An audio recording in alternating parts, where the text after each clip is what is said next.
Mixtele.tv.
Como se anunció con anticipación, hoy tenemos un tema que está bastante candente, que tiene que ver con la trama rusa en Estados Unidos. Y lo titulamos Avanza el Russia Gate y se acerca al Watergate. Para analizar este tema tenemos el gusto que nos acompaña nada menos que el ahora presidente de la Fundación de Estudios Políticos, Económicos, Sociales, Progresistas, José Irán Moreno. ¿Qué tal, Enrique? ¿Qué tal? Buenas tardes. Espero que haya dicho bien el nombre. Sí. La Fundación de Estudios Económicos, Políticos y Sociales Progresistas. Un nuevo esfuerzo de diálogo político que queremos emprender, una especie de centro de pensamiento para... Un think tank. Un think tank, esa es la idea, que con un claro planteamiento progresista para evaluar políticas, generar políticas y definir también algunas otras cosas que tengan que ver con la vida política del país. Sí, pues de análisis político, nacional e internacional, ¿no? Así es. Que podamos abordar fenómenos como el que hoy vamos a tratar. Así es. Desde una perspectiva progresista, ¿no? Así es. Incluso la Fundación ya hizo vínculos con la Fundación de Estudios Europeos Progresistas, que está en Europa. Nos hemos ya vinculado también con las fundaciones del Cono Sur, que Argentina, Chile, Brasil, y estamos en pláticas con el Progressive Congress, que es el think tank de Bernie Sanders y compañía, que también traen este planteamiento progresista. Qué bueno que mencionas a Bernie Sanders, porque está como agarrando su tercer o cuarto aire. Así es. ¿No? Que ha sorprendido, ¿no? Como este personaje, ¿verdad? A pesar de que ya se está acercando a los 80 años, pues tiene un gran atractivo entre los jóvenes. Y bueno, pues ya en Estados Unidos se está calentando las precampañas, ¿verdad? Que para el próximo año. Y justamente ese es el contexto en el que se da este fenómeno del Russia Gate. Y bueno, el título hace referencia a cómo cada vez se están pareciendo el Russia Gate y el Watergate. Si podemos ver la primera imagen, por favor.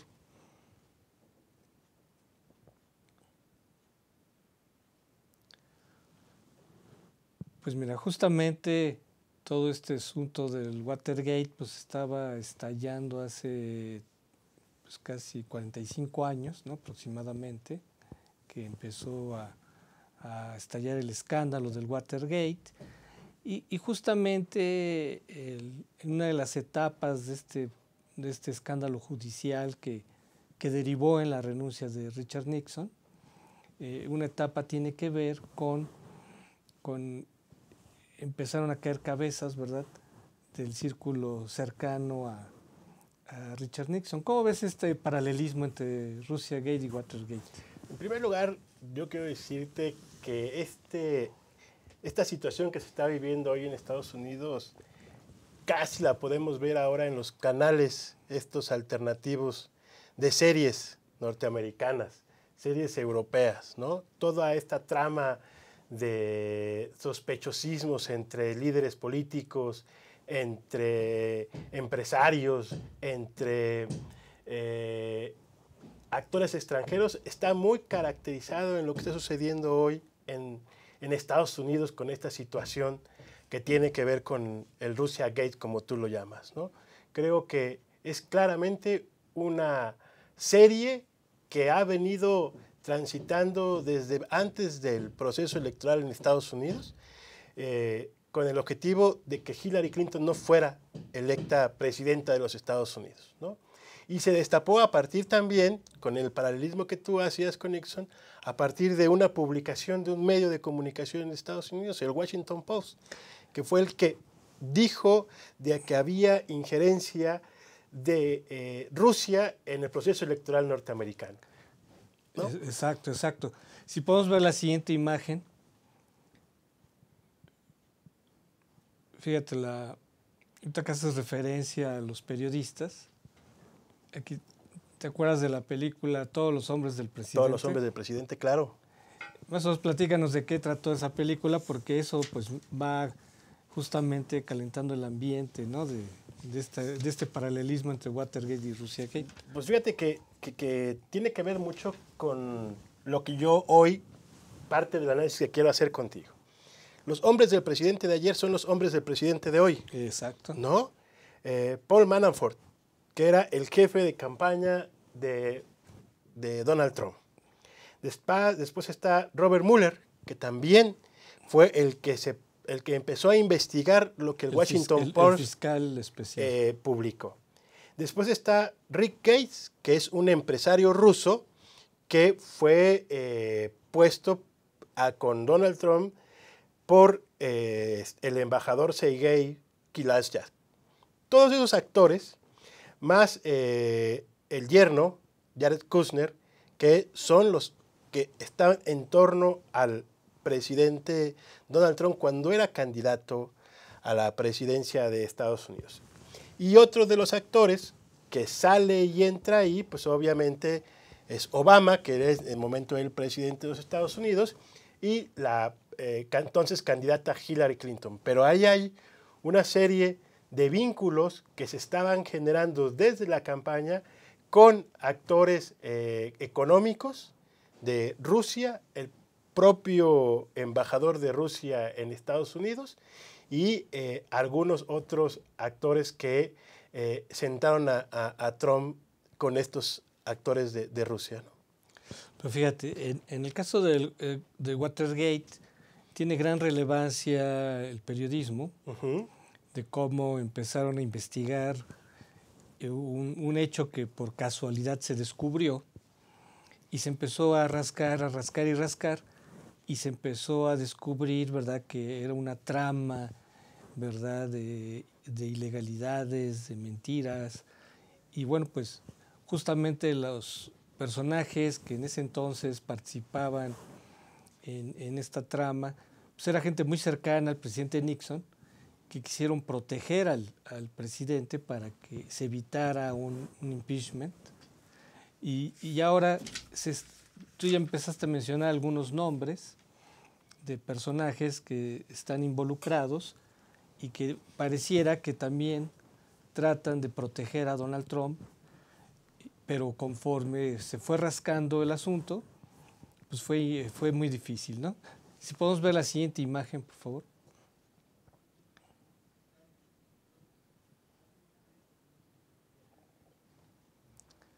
Fíjate, mencionas a Robert Mueller.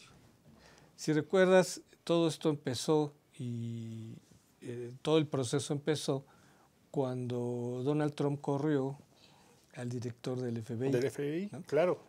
que también pasó con Nixon, que empezó a correr a todos aquellos que empezaban a investigarlo.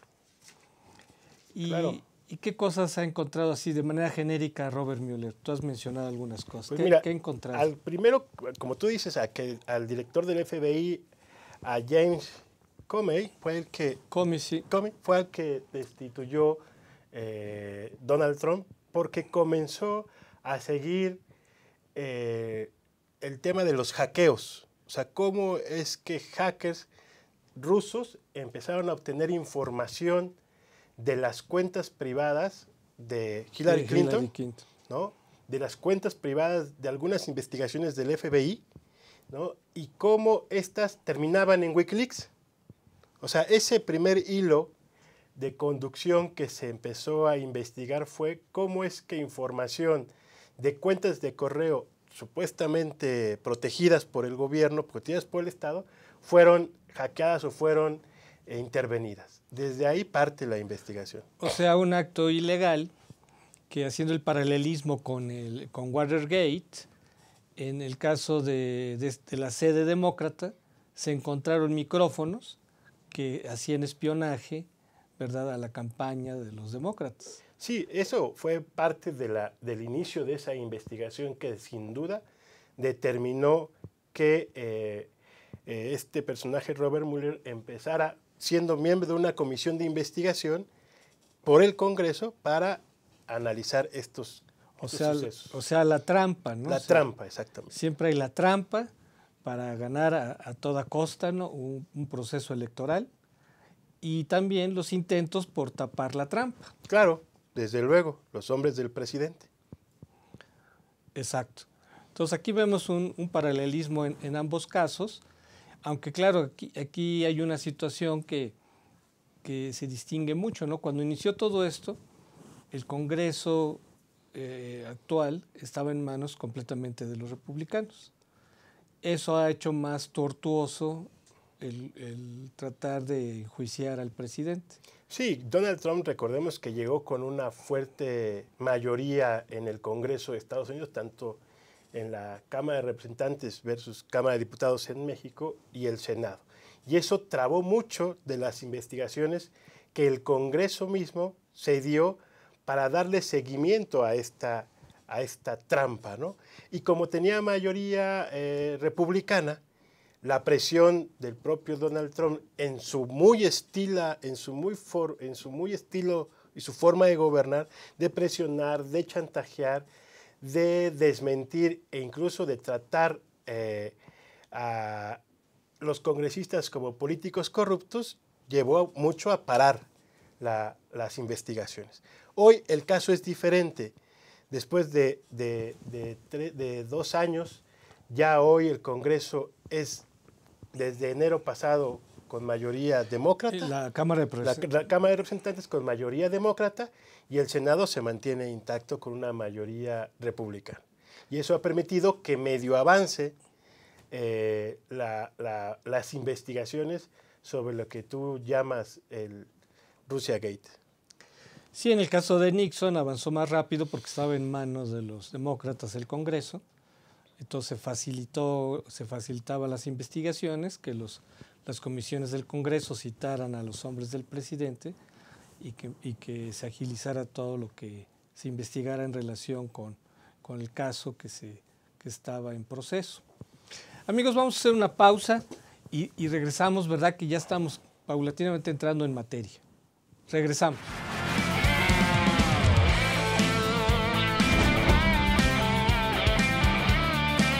Astele.tv.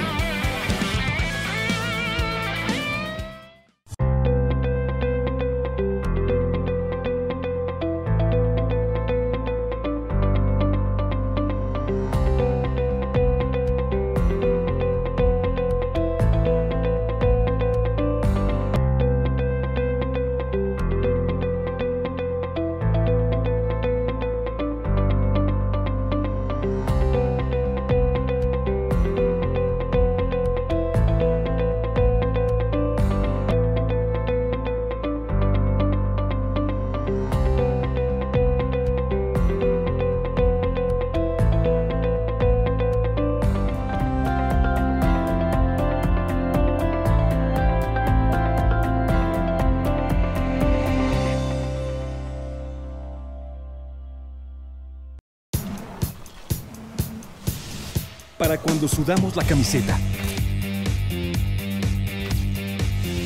Para los que tenemos una vida intensa. Porque todos necesitamos rehidratarnos. Electrolit, hidratación total, científicamente hidratante.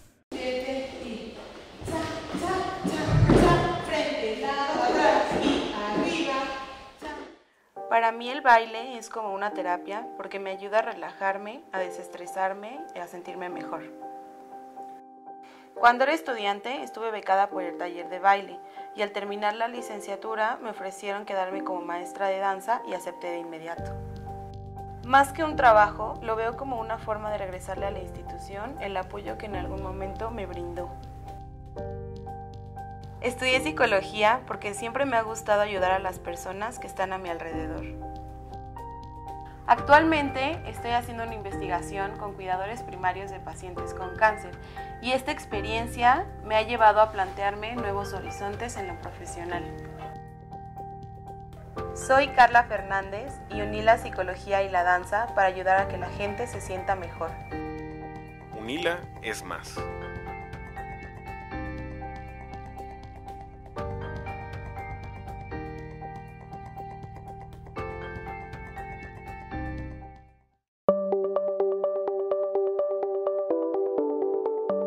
Astele.tv.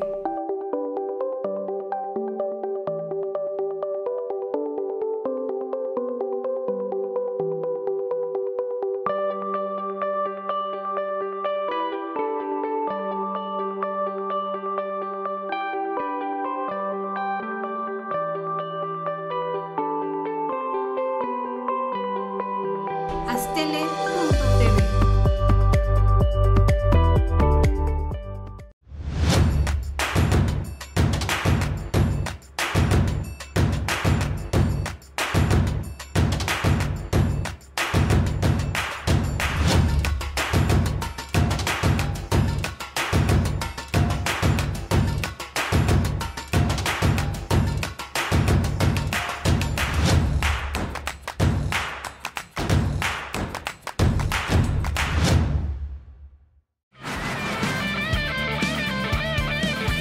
Astele.tv.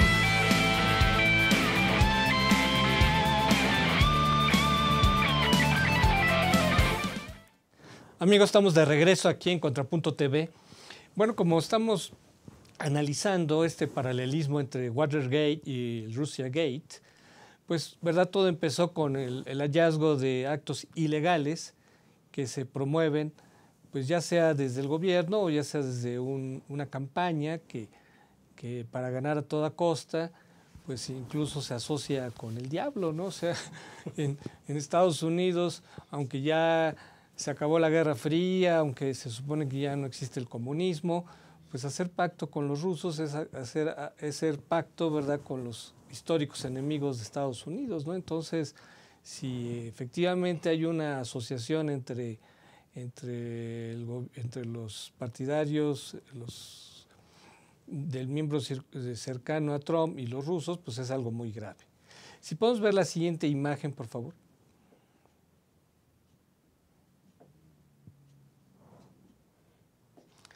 Mira, Paul Manafort, ¿no?, el jefe de campaña de Donald Trump, ¿no?, de los que han sido, pues, sentenciados a mayor condena, que son más de 7 años.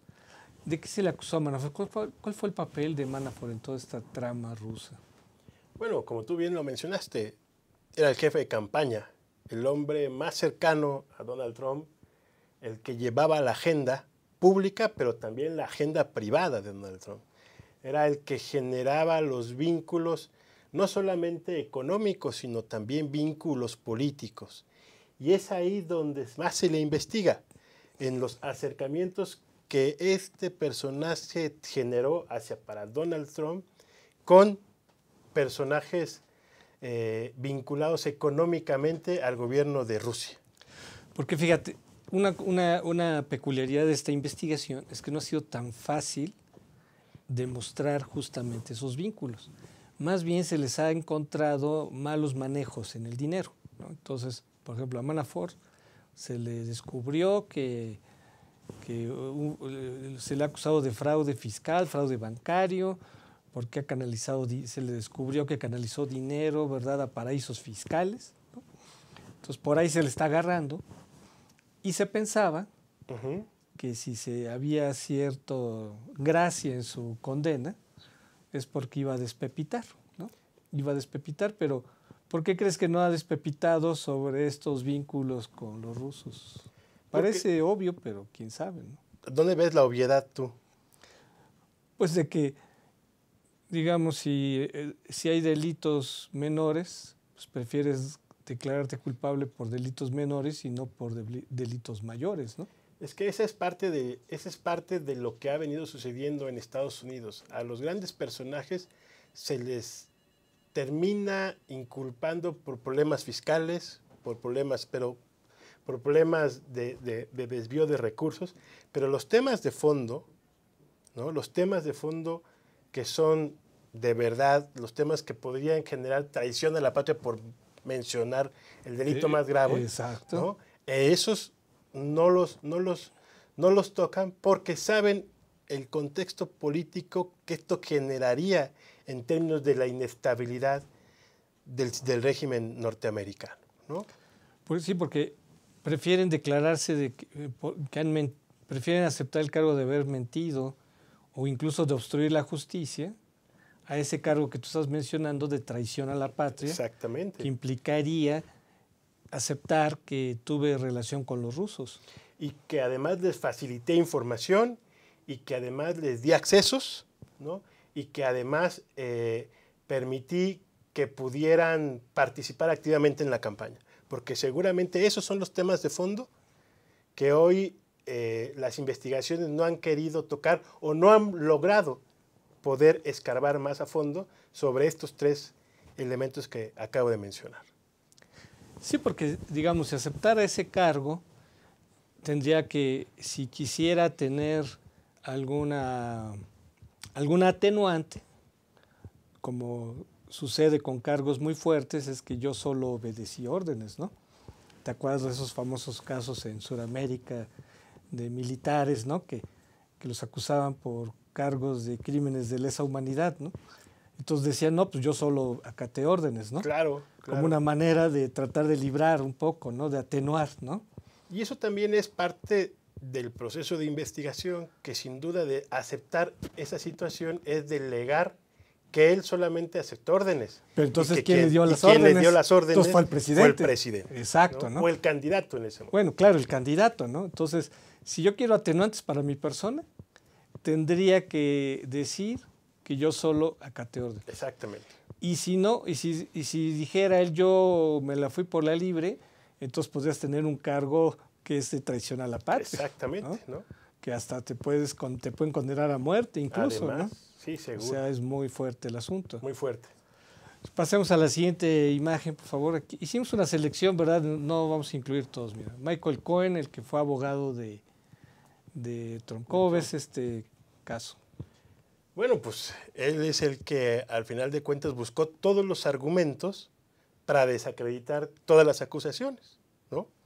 Y fue un personaje sin duda importante porque logró buscar argumentos para defender lo indefendible, que era la clara evidencia de la participación rusa en el proceso electoral norteamericano.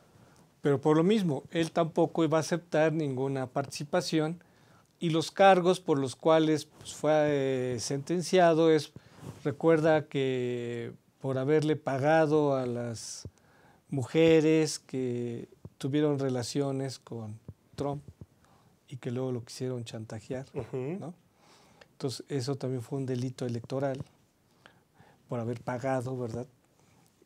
Y también por haber mentido, fíjate, el otro fue haber mentido sobre los negocios que tenía Donald Trump en Rusia, todavía en pleno proceso electoral. Así es. O sea, él dijo, Michael Cohen, de que Trump no tenía ningún negocio. Luego salió a la luz que sí estaba construyendo un edificio. Ajá. ¿Cómo ves este asunto? Es que es lo mismo que mencionábamos en el caso anterior. O sea, las atenuantes menores son las que me pueden llevar a tener menos años de prisión. Pero los temas de fondo, que tienen que ver directamente con el entonces candidato, hoy presidente Donald Trump, son los temas candentes y son los temas políticos más fuertes. Este fue un escándalo, el de las prostitutas, ¿no? Y fue un escándalo porque además el mismo presidente terminó asumiendo que era algo normal, algo cotidiano, ¿no? Y que en su condición de empresario se escudó por tener negocios en Rusia, cosa que no había aceptado su abogado, pero que al final en una investigación terminó siendo una realidad. Entonces, este tipo de personajes que cuidan al candidato, que cuidan al presidente, están dispuestos a ser señalados, a ser cuestionados, incluso a ser condenados, en una lógica de que es mi responsabilidad, a mí se me olvidó, yo no lo detecté o simplemente se me pasó. Oye, ¿y sería casualidad que Donald Trump estuviera haciendo negocios en Rusia durante el proceso electoral? Imagínate que estuviéramos ya en un juicio. Y cualquier fiscal preguntaría, oye, ¿es casual que hiciera negocios en Rusia durante el proceso electoral? No, yo creo que no. O sea, un personaje como Donald Trump, con su pasado empresarial, él hasta pudo haber estado haciendo negocios en Arabia Saudita. Pero ¿por qué en Rusia? Justamente cuando se están hablando de toda esta trama, ¿no? El tema es que sus vínculos con los rusos hablan también de tráfico de influencias y seguramente hablan también de intereses económicos muy fuertes de Trump en Rusia, pero sobre todo de Rusia con Donald Trump. Bueno, a ver, si podemos ver la siguiente imagen, por favor. Fíjate, hablamos de Paul Manafort, que bueno, pues renunció a la campaña, ¿no? Luego Michael Cohen, que bueno, pues era el abogado y bueno, pues como cualquier otro abogado, pues yo solo atiendo asuntos privados, ¿no? O sea, sí son gente cercana, pero quizás podrían decir no tan relevante. Pero mira aquí imagen, pues Putin pues no necesita presentación, ¿verdad? Claro.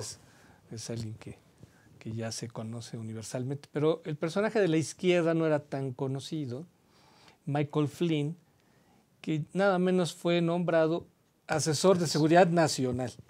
O sea, ¿qué puesto? ¿Por qué es tan importante este puesto en Estados Unidos? ¿Qué hace un asesor de seguridad nacional? Porque el nombre de asesor pudiera parecer como menor. No, pues es uno de los funcionarios de mayor alto rango que ve la seguridad de Estados Unidos. Es el que ver con la política exterior. Que tiene exterior. que ver con la política exterior, que tiene que ver con todo este programa de misiles, que tiene que ver con los conflictos internacionales, los vínculos políticos que tiene Estados Unidos, toda esta red de inteligencia que tiene Estados Unidos segregada en el resto del mundo. El personaje tiene un papel clave, fundamental y un acceso a la información que ni el propio presidente de los Estados Unidos tendría. O sea, tiene que ser a fuerza un agente de gran confianza del presidente. Sin duda. ¿No? Y él también, pues, además de que tuvo que renunciar, creo que no duró ni un mes. No duró ni un mes. Porque evidentemente se le encontraron vínculos. Tú mencionaste al embajador de Rusia. Al embajador ruso, sí. Se supone que durante la campaña, ¿por qué no podrían haber tenido esos vínculos durante la campaña con los rusos? Porque se le acusó, ¿no? De que tuvo vínculos. Fue uno de los personajes que se sentó con el embajador ruso. Yo creo que ese tipo de situaciones son normales en una campaña política, ¿no? Yo creo que no solamente se ha de haber sentado con el embajador ruso, se ha de haber sentado con otros embajadores, porque es parte de uno de los trabajos que haces dentro de la campaña de un candidato. El tema aquí es que en las investigaciones se fue detectando que la intervención rusa en el proceso electoral en Estados Unidos fue evidente.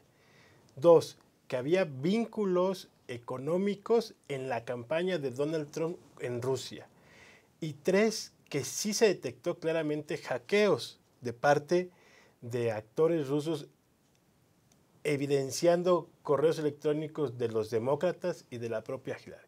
Eso lo llevó necesariamente a que las investigaciones apuntaran particularmente a esa relación y no a otras, ¿no? Porque yo no veo mal que tú, siendo parte de un equipo de campaña, te reúnas. Yo mismo, en el momento en que acompañé a Ricardo Anaya en el último proceso electoral, tuve relaciones con embajadores y con consejeros políticos, y eso no genera ningún delito. El problema es que cuando ese tipo de investigaciones te señalan, ya particularmente en un fenómeno delictivo, entonces sí, tu relación y tu vinculación se hace sospechosa. O sea, el problema no es la relación con el embajador en sí, sino qué tipo de relación tuvo con el embajador. Y qué tipo de acuerdos ilegales se tomaron en esas conversaciones o en esas mesas. Sí, porque lo mismo a Paul Manafort también se le está acusando de su trabajo de cabildeo que tuvo para un político ucraniano prorruso. Entonces, pues dirían, bueno, pues ¿qué tiene de malo ese trabajo? Es que no solo es el trabajo, sino es el contexto en el que se da. Así es, ¿no? Que muchas veces esas relaciones están marcadas por el dinero, ¿no? Por la filtración de información, ¿no? Por trabajo de inteligencia, ¿no? que estos políticos pudieron haber hecho a favor de la campaña de Trump. Y por la cercanía que pudieras tener con hombres que toman decisiones políticas trascendentes. Bueno, en toda esta trama, ¿verdad? Un personaje que todavía no se ha realmente destapado como su papel, que es nada menos que Vladimir Putin, que es clave en esta trama. Y bueno, pues ahorita ya vamos a ir al corte, pero sí me gustaría que analizáramos sobre qué papel pudo haber tenido Putin, por qué está teniendo injerencia en esta campaña y cuáles son los riesgos, ¿verdad?, de la información que puede tener. Amigos, vamos a un corte. Estamos aquí en Contrapunto TV. Regresamos.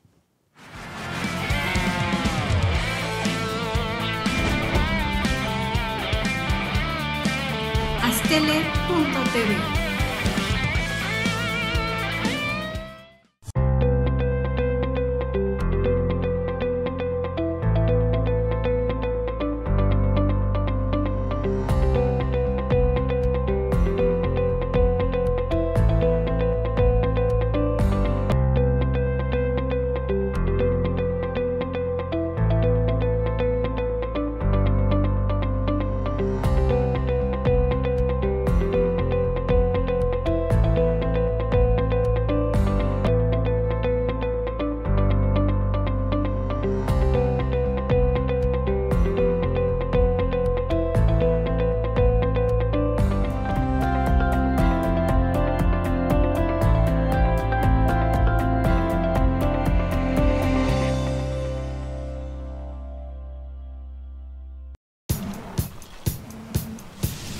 Para cuando sudamos la camiseta.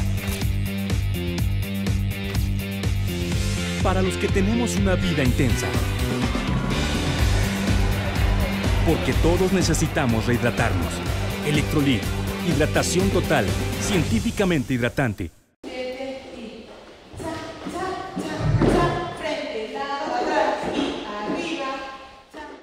Para mí el baile es como una terapia porque me ayuda a relajarme, a desestresarme y a sentirme mejor. Cuando era estudiante estuve becada por el taller de baile y al terminar la licenciatura me ofrecieron quedarme como maestra de danza y acepté de inmediato. Más que un trabajo, lo veo como una forma de regresarle a la institución el apoyo que en algún momento me brindó. Estudié psicología porque siempre me ha gustado ayudar a las personas que están a mi alrededor. Actualmente estoy haciendo una investigación con cuidadores primarios de pacientes con cáncer y esta experiencia me ha llevado a plantearme nuevos horizontes en lo profesional. Soy Carla Fernández y uní la psicología y la danza para ayudar a que la gente se sienta mejor. UNILA es más.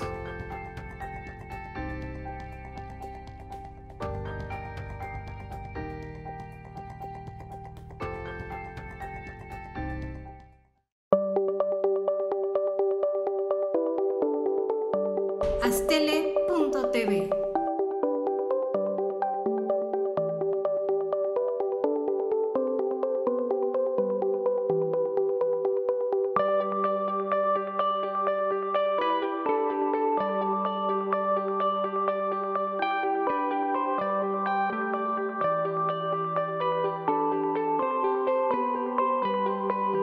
Astele.tv.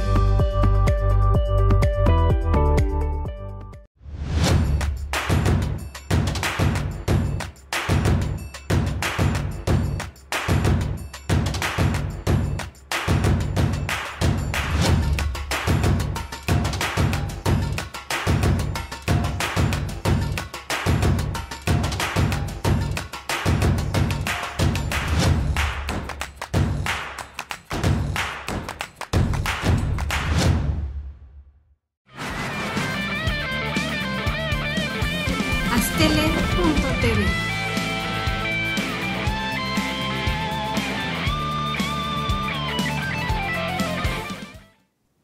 De regreso, amigos, aquí en Contrapunto TV. Si recuerdan la última imagen que vimos, se menciona a Putin, que es un personaje central en esta trama rusa. ¿Qué perspectivas hay de que realmente Putin pudiera filtrar información que comprometa a Donald Trump? Si recuerdan, en Watergate fueron fundamentales las grabaciones que hizo el mismo Nixon y que finalmente lo hundieron. Pero aquí se da una peculiaridad. A menos de que se tengan grabaciones de llamadas de Putin a Trump, que aparentemente sí las tienen en Estados Unidos, ¿tú crees que en esas grabaciones pudieran hundir a Trump? Yo creo que sí hay que tenerle mucho cuidado a Vladimir Putin. Es un político ruso que tiene una formación muy fuerte de la inteligencia, a lo que pertenecía a la Unión Soviética, la KGB.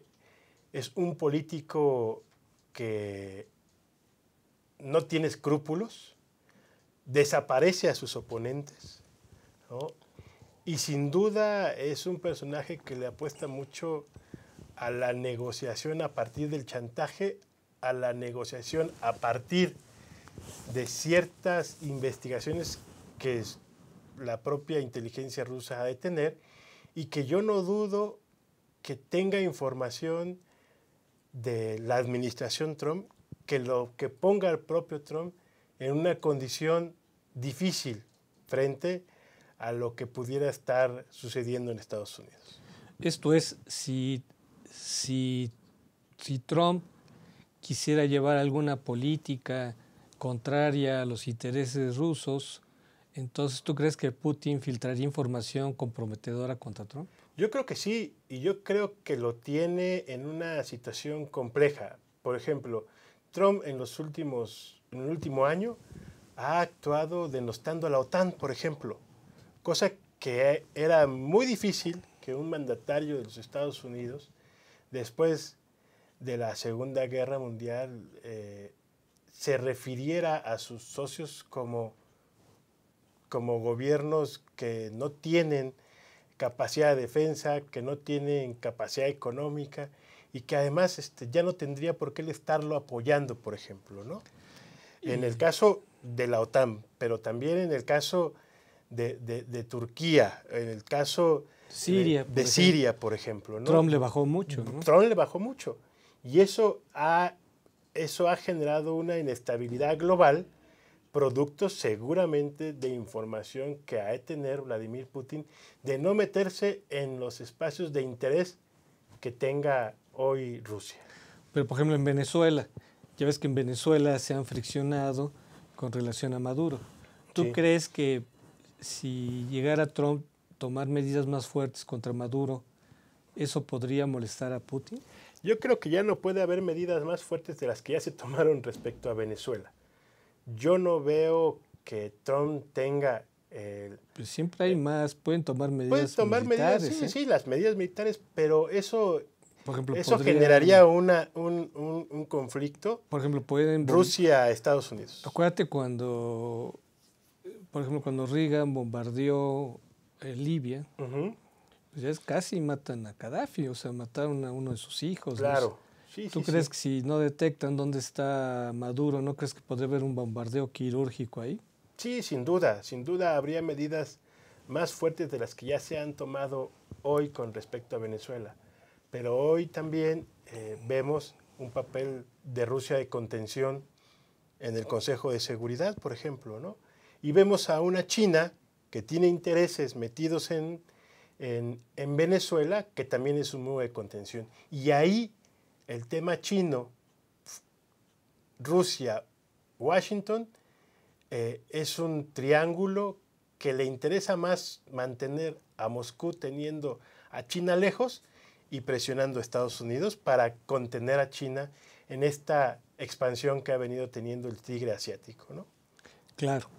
Bueno, todavía falta ver, porque digamos todavía no ha acabado Robert Mueller su investigación, está a unas semanas de entregar su informe final, pero bien se sabe que sí están investigando la posible existencia de grabaciones que puedan comprometer, o sea, grabaciones entre Putin y Trump que puedan comprometer al presidente. Se sabe que sí existen en Estados Unidos y están pidiendo, ¿verdad?, más información que permita encontrar evidencias que vinculen a Rusia con Estados Unidos durante la campaña electoral, y eso pudiera ser que el Russia Gate se pudiera convertir finalmente en un Watergate. Pero aparte hay otros casos. Si podemos ver la siguiente información, perdón, la siguiente imagen. Y aquí está Jeff Nadler, que encabeza un comité de asuntos judiciales de la Cámara de Representantes, que durante los primeros 2 años de Donald Trump estuvo en manos de republicanos, pero ahora está en manos de demócratas. Se sabe que hay otros casos que se están investigando sobre Donald Trump, casos, por ejemplo, de lavado de dinero que vinculan a sus hijos, o el caso de abuso de poder, entre otros. ¿Cómo ves este asunto, Irán? Igual que los que hemos venido analizando en este programa. O sea, el tema de fondo que tiene que ver con la intervención de Rusia en la campaña electoral y la influencia que puede tener respecto a la administración Trump, es difícil de comprobar, entonces hay que buscarle otros delitos que ha cometido o que haya estado cometiendo Donald Trump. Ese es el otro expediente del que yo creo estás tú mencionando, ¿no? Y que tiene que ver con lavado de dinero, con tráfico de influencias, que tiene que ver necesariamente con temas de la familia incluso, ¿no? Y esos temas creo que son más accesibles en términos de información por parte de las autoridades y particularmente de quien preside esta comisión en el Congreso, que lo que se pudiera generar como traición a la patria con respecto a la intervención de Rusia en las elecciones. Yo sí creo que hay una intención muy clara, hoy más que nunca, de demostrar que Donald Trump no es un personaje confiable para gobernar los destinos de Estados Unidos. Sí creo también que a un mes que estamos en marzo, a 3 meses de la nueva Cámara de Representantes con mayoría demócrata, estamos viendo que las investigaciones se han venido acelerando de este retraso de 2 años que ya venía padeciendo por tener una mayoría que obstaculizaba las investigaciones en el Congreso, ¿no? Sí, porque incluso se dice que si se encontraran pruebas, evidencias contundentes contra, por ejemplo, contra Ivanka, de lavado de dinero o de conflicto de interés, en fin, que se diría que Trump preferiría renunciar a que alguno de sus hijos pudiera ser sometido a un proceso judicial que lo llevara a la cárcel. ¿Tú cómo ves este asunto?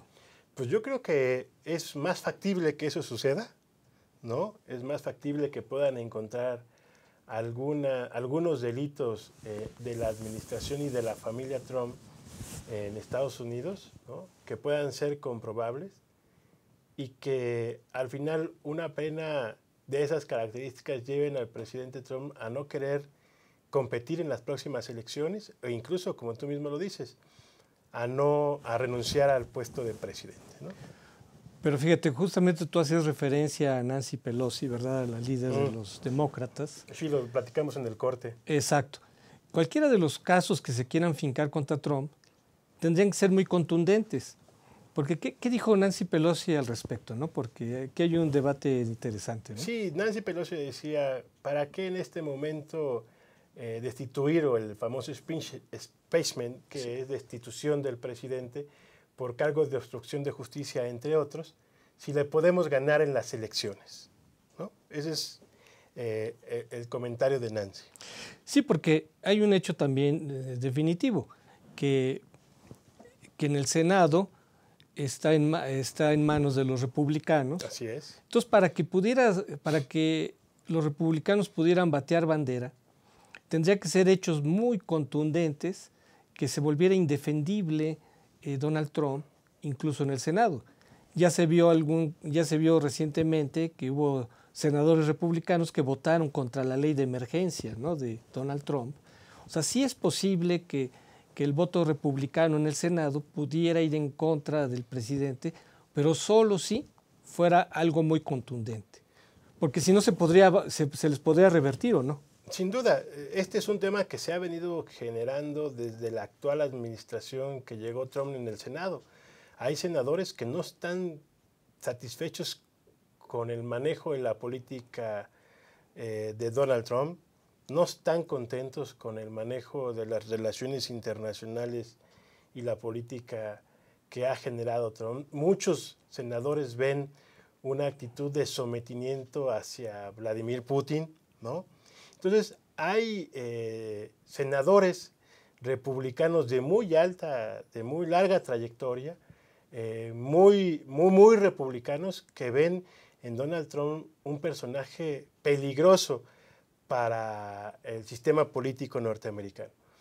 Y bueno, lo que tú acabas de mencionar sin duda es importante, que no hayan logrado los votos para la declaración de emergencia respecto a la frontera es muy significativo. Yo creo que el escenario político en Estados Unidos está cambiando y mucho tiene que ver con que acabamos de terminar un proceso electoral en Estados Unidos. Se renovó la mayoría de las cámaras locales, los senados locales, hubo un número importante de nuevos gobernadores y al Partido Republicano no le fue muy bien.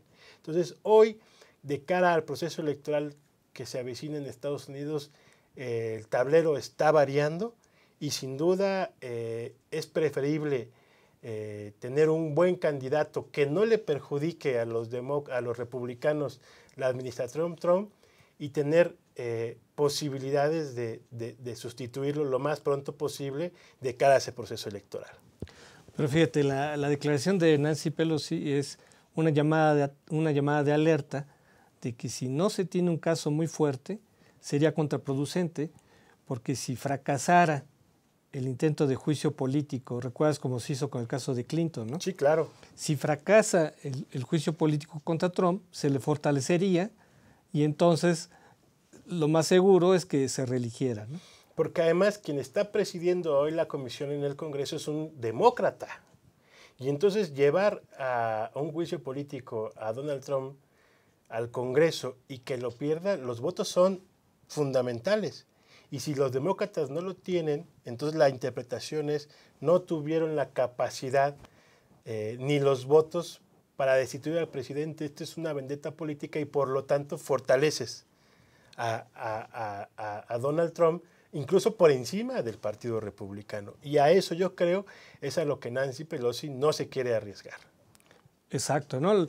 La famosa polarización política. Exactamente. Que Trump es un presidente que se la pasa en campaña y entonces esa polarización le ha ayudado a fortalecer su base electoral y solamente esa base electoral podría, pues, de alguna manera voltearle la espalda si realmente hubiera hechos muy comprobados. Sin duda, pero también a los demócratas hoy, ante la diversidad de candidatos, porque además hay que ver hoy cuántos candidatos tienen los demócratas, 6, 7 candidatos o precandidatos a la presidencia, ¿no? Y los republicanos solamente tienen a Donald Trump. No he escuchado un precandidato que ya diga yo quiero disputar en la presidencia a Donald Trump de su mismo partido. Sí, no, los demócratas están divididos sobre la estrategia. Así es. Porque, digamos, si polarizamos, pues podemos caer en el mismo juego de Donald Trump, que es lo que quiere, caer en ese famoso juego de buenos y malos, ¿no? Entonces, ese es el riesgo de la polarización. O más bien, vamos a hacer una agenda constructiva con temas, aquellos que justamente son contrarios a la plataforma electoral de Donald Trump, es decir, una agenda progresista, ¿no? Que es lo que están buscando los demócratas también. Yo creo que Nancy Pelosi le está apostando a eso, a construir una agenda progresista que enfrente a Donald Trump con propuestas y no con polarización.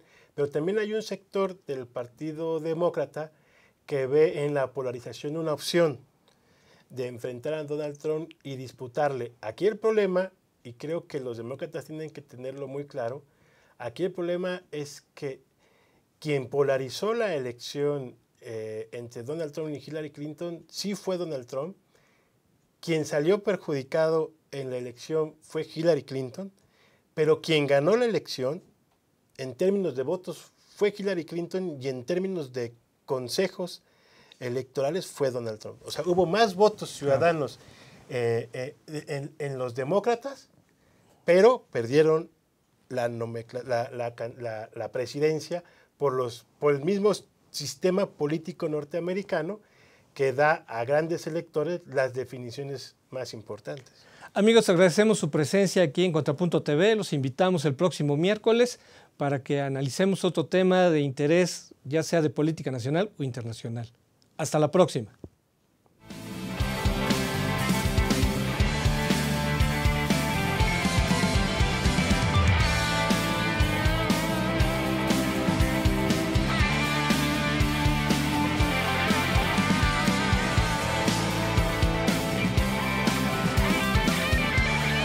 Astele.tv